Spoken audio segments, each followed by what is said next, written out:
12th class हम resistance कर रहे थे, ठीक है। तो उसी को हमने फिजिकल कंडीशंस पे डिपेंडेंस दिखा दी थी। दूसरा मैंने कहा था थोड़ा सा और रहता है, बता देती हूँ, टेम्परेचर पे डिपेंड कैसे करता है वो और कर लेते हैं।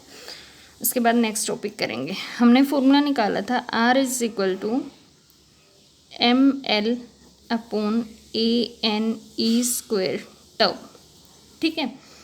मास कांस्टेंट रहेगा, लेंथ और एरिया का हम ऑलरेडी कर चुके हैं। n number of free electron per unit volume constant होंगे, चार्ज कांस्टेंट होगा, रिलैक्सेशन टाइम आपका चेंज हो जाएगा जब आपका टेम्परेचर चेंज होगा, ठीक है। मान लो आपके पास नंबर ऑफ फ्री इलेक्ट्रॉन्स हैं, क्लियर है, ड्रिफ्ट कर रहे हैं, एंड ड्यूरिंग ड्रिफ्ट कोलाइड करते हैं, और ड्यूरिंग कॉलिजन जब ड्रिफ्ट करते हैं तब अराइज होता है रिलैक्सेशन टाइम। जब टेम्परेचर को आप बढ़ाओगे, जैसे जैसे आपका टेम्परेचर है सर्किट में वो राइज होगा, उस टाइम पे हमें पता है नंबर ऑफ कॉलिजन्स बढ़ेंगे, एंड नंबर ऑफ कॉलिजन्स बढ़ेंगे तो रिलैक्सेशन टाइम की वैल्यू क्या हो जाएगी, डिक्रीज हो जाएगी। During rise in temperature kinetic energy बढ़ेगी, काइनेटिक एनर्जी बढ़ेगी तो फ्रिक्वेंट कॉलिजन्स हैं वो बढ़ेंगे, फ्रिक्वेंट कॉलिजन्स बढ़ेंगे तो रिलैक्सेशन टाइम क्या हो जाएगा, कम। And R is inversely proportional to tau. Relaxation time अगर कम होता है तो रेजिस्टेंस क्या होगा, बढ़ेगा। तो इन दोनों फैक्टर्स की वजह से R की वैल्यू क्या होगी, इंक्रीज होगी। अगर आपके पास टेम्परेचर बढ़ता है तो रिलैक्सेशन टाइम क्या हो जाएगा, कम। ड्यूरिंग कोलिजन काइनेटिक एनर्जी बढ़ेगी तो फ्रिक्वेंट कॉलिजन्स हैं वो बढ़ जाएंगे, रिलैक्सेशन टाइम कम हो जाएगा, और रिलैक्सेशन टाइम कम होने की वजह से रेजिस्टेंस है वो बढ़ जाएगा, ठीक है। उसके बाद आते हैं कुछ ohmic conductors and non ohmic conductors. वो सारे कंडक्टर्स जो ओम्स लॉ को ओबे करते हैं, ठीक है, उनको हम बोलते हैं ओमिक कंडक्टर्स, एंड जो ओम्स लॉ को ओबे नहीं करते हैं उनको हम बोलते हैं नॉन ओमिक कंडक्टर्स, ठीक है। ओमिक कंडक्टर्स में कंडीशंस क्या होती हैं, कौन से कंडक्टर्स ओमिक कंडक्टर होते हैं। ओमिक कंडक्टर्स, ठीक है, सिंपल सी language which conductors obey Ohm's law, obey Ohm's law, उनको हम कौन से कंडक्टर बोलेंगे, ओमिक कंडक्टर्स। ओम्स लॉ को ओबे करने का मतलब है उनके बीच में जो VI रिलेशन आएगा वो लीनियर आएगा। कंडीशन क्या होगी, VI graph is linear. VI graph क्या होगा उनका, लीनियर होगा, क्योंकि V is directly proportional I किसके अकॉर्डिंग होता है, ओम्स लॉ के। जो ओम्स लॉ को ओबे करते हैं वो कौन से कंडक्टर होते हैं, ओमिक कंडक्टर्स होते हैं। तो वहाँ पे जो ग्राफ बनेगा वो कैसा बनेगा,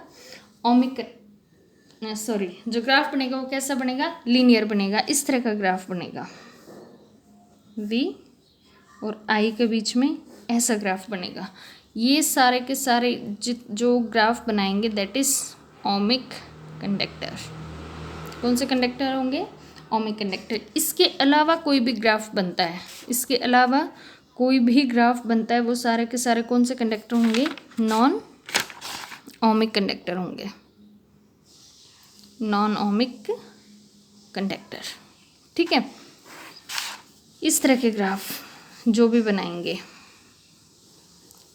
VI ग्राफ अगर ऐसा बनता है, ठीक है, अगर VI ग्राफ ऐसा बनता है, ऐसा बनता है VI, ये सारे के सारे कौन से कंडक्टर होते हैं, नॉन ओमिक,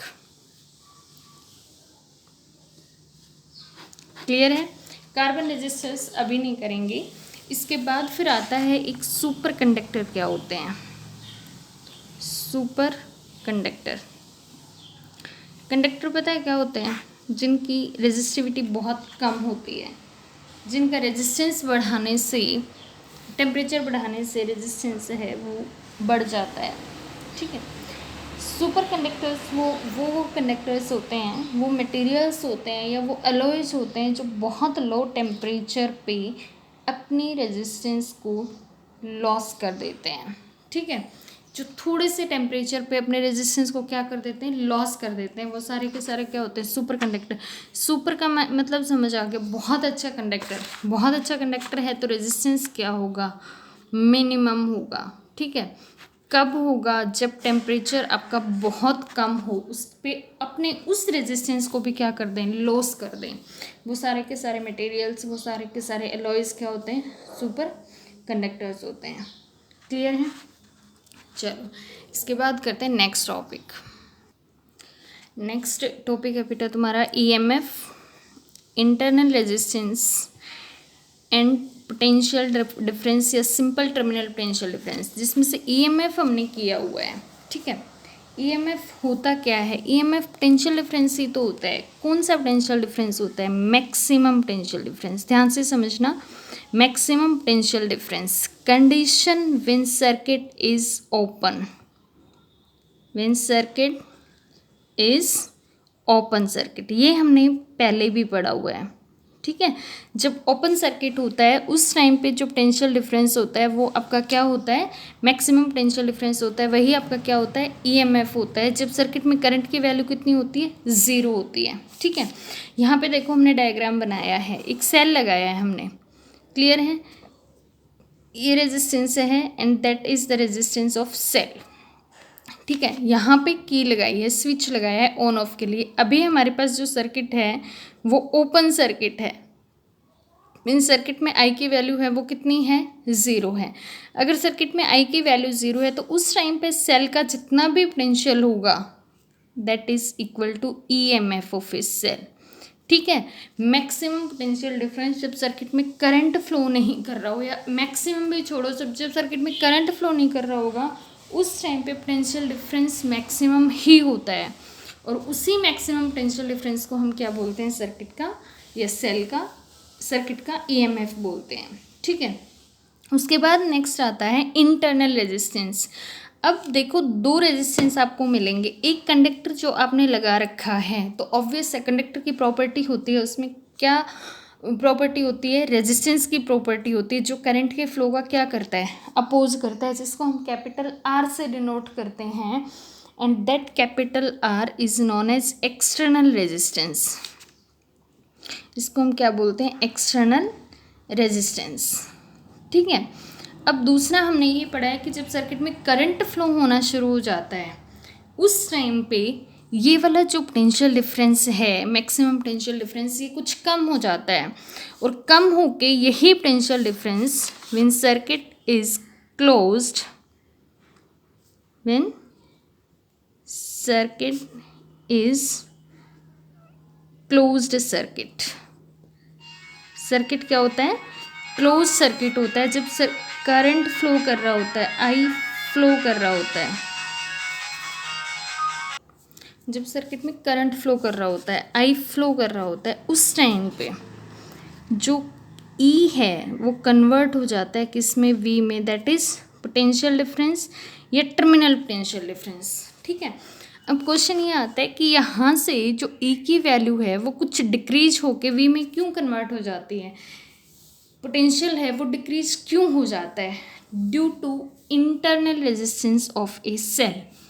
जो सेल आपने लगाया है, जो इलेक्ट्रोड्स आपने लगा रखे हैं, वो भी तो कुछ रेजिस्टेंस ऑफर करेंगे सर्किट को, और इनका जो अपना रेजिस्टेंस होता है उसको स्मॉल आर से हम डिनोट करते हैं, and that small R is known as internal resistance of a cell. आपको सर्किट में करंट फ्लो कर रहा होता है उस टाइम पे सेल का ईएमएफ मैक्सिमम होता है, पोटेंशियल डिफरेंसेस को ईएमएफ बोलते हो। करंट फ्लो होना शुरू हो जाता है तो वही ईएमएफ आपका किस में कन्वर्ट हो जाता है, टर्मिनल पोटेंशियल डिफरेंस में, ठीक है। अभी ये दो चीज़ें हम डिफाइन कर चुके हैं। अब थर्ड चीज़ जो बहुत इंपॉर्टेंट है, इंटरनल रेजिस्टेंस को डिफाइन करते हैं। क्या होता है internal resistance, internal resistance actual में होता क्या है इंटरनल रेजिस्टेंस सेल का, ठीक है। The resistance offered by the electrodes of a cell, अगर आपने सेल यूज किया हुआ है, ठीक है, अगर आपने सेल यूज कर रखा है तो सेल के इलेक्ट्रोड्स जो रेजिस्टेंस ऑफर करेंगे पॉजिटिव और नेगेटिव, वो रेजिस्टेंस आपका क्या होगा, इंटरनल रेजिस्टेंस। दूसरा, कई बार हम सॉल्यूशंस यूज़ करते हैं एज ए कंडक्टर, तो इलेक्ट्रोलाइट बोलते हैं उन कंडक्टर्स को जो लिक्विड फॉर्म में होते हैं, ठीक है। तो वो इलेक्ट्रोलाइट भी जो रेजिस्टेंस ऑफर करते हैं, that is also internal resistance of a cell, ठीक है। तो internal resistance of a cell is defined as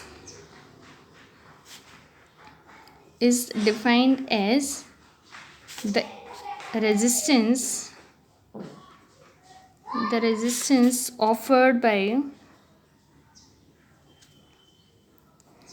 by the electrolyte and electrodes of a cell. Electrode of a cell. Electrolyte and electrode of a cell when current is flowing through a circuit. ये ध्यान रखना है, when current is flowing through a circuit.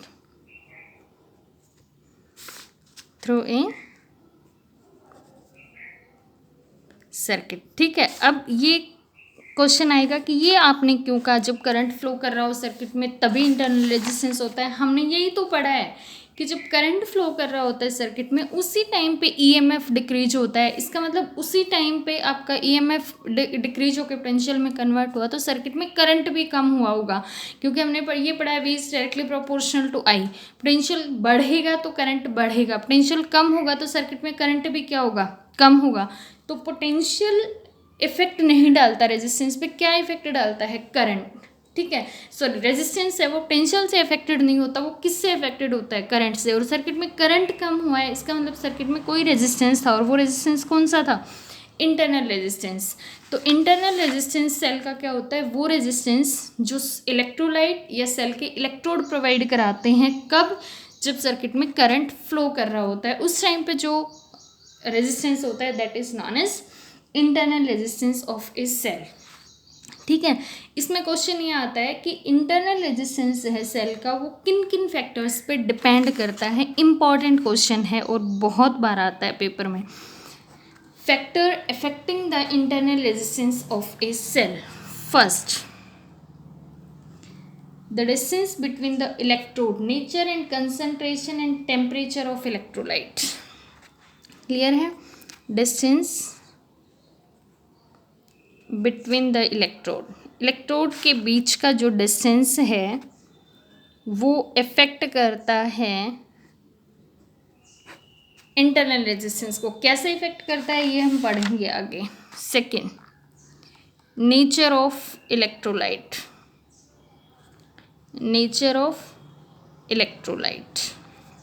ये हम already पढ़ भी चुके हैं। नेचर ऑफ कंडक्टर से रेजिस्टेंस इफेक्ट होता है, ठीक है।